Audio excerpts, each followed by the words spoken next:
There is a Minecraft mod so well known that it's been around for almost as long as the game itself. A mod so infamous that it completely changed the way people played Minecraft. A mod so strong that it ruined the fundamental challenges of the game. A mod so popular that it has well over 10 million downloads across the internet. A mod so notorious that it forced servers to develop plugins to just try to stop it. And a mod so infamous that it could single-handedly bring a server to its knees. So what is this mod, and why was it so powerful? Why is it so infamous? Well, today I'm going to be telling you about the story of the X-Ray mod. We'll be covering the history behind its creation as not only a mod, but as a resource pack, and how it forever changed the game we play today. So, let's begin. The year is 2011, January specifically. Minecraft is still in early beta, rising in popularity, but far from the worldwide phenomenon it would later become. Survival multiplayer was still a relatively new concept at this time, but many communities and servers had begun popping up. Enter Team Abolition, a group of Minecraft griefers who gained lots of attention with their various griefing videos throughout the years 2011 to 2013. Team Abolition were early pioneers of Minecraft griefing, building quite the reputation and following on their YouTube channel. But they weren't just your average run-of-the-mill griefers. They had experience in coding and were able to create their own custom game modifications to suit their griefing demands. At the time, it was quite rare to see such a knowledgeable group, and due to the fact that Minecraft was nowhere near as secure or refined, many of these hacks and game modifications worked extremely well. Anyways, I was fortunate enough to get into contact with Chris, otherwise known as Sirenfall, a prominent member of the infamous griefing group a few months back when I made my video on hacked clients. Sirenfall was primarily responsible for development of their custom hacked client, Reliant. Now, I've gone into detail more on the client and its features in another video, so that won't be my focus here today, but rather I want to tell you about a little resource pack Sirenfall created. Before the team began uploading griefing videos to YouTube, they played survival normally on a public server. One day, one of the members of the group decided to go mining, but couldn't find diamonds to make a pick, so went to Storm Surge's stash and took some. For reference, Storm Surge was the man behind the camera, recording and uploading all their griefing videos to the Team Abolition YouTube channel. After his diamonds were taken, he supposedly had a mild freakout in Ventrilo, which was basically Discord of 2011.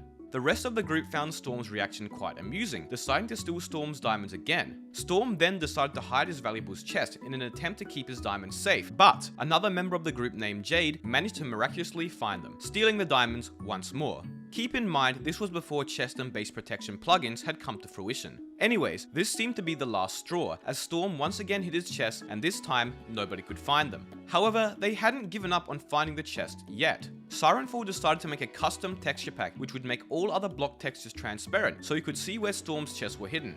Sound familiar? Now, at first this resource pack didn't work, as in older versions of the game, when a block was surrounded on all four sides by other blocks, it wouldn't be rendered in, a feature added as a performance optimization. So, alongside the texture pack, Sirenfall also patched the game's code so that it would render in chests, even when they were covered by blocks on all four sides, and thus, the first ever version of X-Ray was born.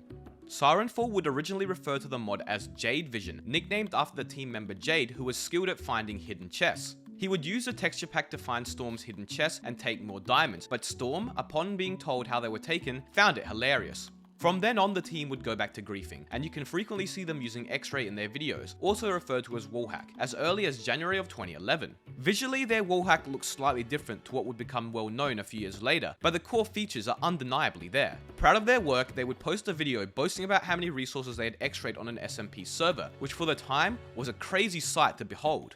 Utilizing just their wallhack cheat alone, they were able to bring many servers to their knees. It was so powerful, especially at the time when nobody even knew what X-Ray was. Eventually, they improved its functionality, adding a feature which allowed you to toggle on a version of wallhack which just showed chests whenever they pleased. And not too long after, they would add even more features, such as full bright, and even a feature which made the name above your head invisible, as if they were sneaking all the time. Eventually, Sirenfall would develop their Reliant hacked client with multiple other modules and features, but that's a story for another video, so let's move on now. With Team Avo demonstrating just how strong X-Ray could be, it wasn't long until the public wanted to get their hands on it. But before we get into that, we'd recently hit 200k subs, and to celebrate I'm going to be doing a 200k special livestream on YouTube on my server OG Network, roughly 24 hours after the video goes live, so be sure to drop by. Oh, and subscribe if you haven't already. Anyways, I'm no expert at modding or coding, but because the mod was quite easy to create, it wasn't long until dozens of versions of X-Ray began to pop up all over the internet, especially on the Minecraft forums. One of the earliest versions of X-Ray posted on the forums that I could find was created by DeFran's Way on January the 25th, 2011. This X-Ray mod was different to Team Avo's, displaying all ores very similar to X-Ray mods of today. This mod is also likely one of the first that allowed you to hit the X key to toggle X-Ray vision on and off, as well as letting you configure what blocks would be shown or hidden. At first, people thought the mod was quite cool. I mean, who wouldn't? Diamonds were much harder to get back then due to lack of sprinting, enchantments and more, but it wasn't long until they started to realize how devastating the mod would be for SMPs. Fortunately, at the time, the mod was kind of confusing to install, requiring a mod loader, and wasn't that well known, so it didn't see much use. However, the resource pack was really easy to install and would see wide usage, really ruining many SMP servers. As we entered 2012, development kicked up even more. It seemed that everyone wanted to have a crack at making the mod. Players introduced more features such as a cave finder, which would allow you to see what caves look like from above, in-game GUIs, HUDs, Fulbright and more. Slowly but steadily, public opinion began to shift, and players began to despise the mod. You see, as the game became more popular, an increasing number of players would find and utilize the mod to ruin multiplayer servers, and there was absolutely nothing the server owners could do to stop them. Such a simple mod, but so powerful as it completely broke the fundamentals of the game. Minecraft is a game of resource gathering, but when the game's many resources are easily obtainable at the click of a button, it completely ruins its balance, especially on multiplayer servers. Players would spend hours gathering materials and constructing underground bases, only for them to be found and pillaged in mere minutes by X-rayers.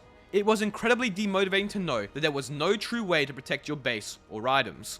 But instead of simply giving up, players began adapting. Knowing that their chests and bases were never safe, early SMP players began to use tricks to hide from X-ray. You see, many of the X-ray mods still displayed lava when turned on. Players would use this to their advantage, covering their underground bases or chests in lava, so from an X-ray's point of view above, it just looked like a random underground lava pool. However, that trick would only work so well, as many X-ray mods had separate chest finders, which only displayed chests. Another trick players used were trap chests. Since most of the X-ray mods were created by random players, they were unrefined and ignored many of Minecraft's features. One such block a lot of the older mods overlooked were trap chests, which wouldn't show up when using Chest Finder. However, many of the mods were configurable, and it didn't take too much extra effort to enable trap chests and get back to griefing business.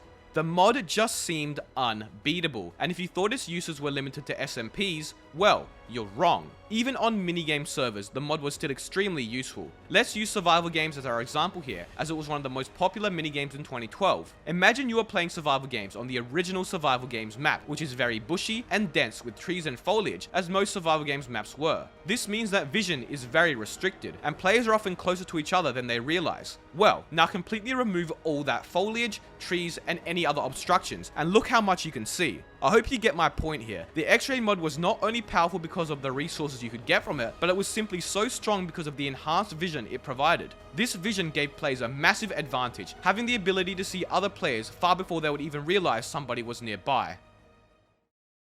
Not all hope was lost yet though. Around this time, a plugin called Obfuscator was being developed. The plugin basically modified the data that a server sent to clients, allowing servers to hide blocks of their choice from X-rayers. Basically, if you tried to use an X-ray on a server which was using Obfuscator, it would look something like this. Keep in mind, everything here is purely visual. None of these ores or blocks actually exist. Anyways, this plugin worked well against people trying to X-ray for ores, but unfortunately, it didn't really help against chest finders, which still allowed X-rays to find and loot players' chests underground. Nevertheless, the plugin has been further developed and updated over the past few years, and is still around today. Other plugins have also been developed, providing solutions for servers that deal with X-rayers. But alas, none of these anti-X-ray plugins deal with the primary advantage X-ray gives to players, and that is the fact that even when lacking the ability to find ores underground, you can still see players, chests, and bases underground and through walls. I doubt there will ever be a plugin that completely disables X-ray, but who knows?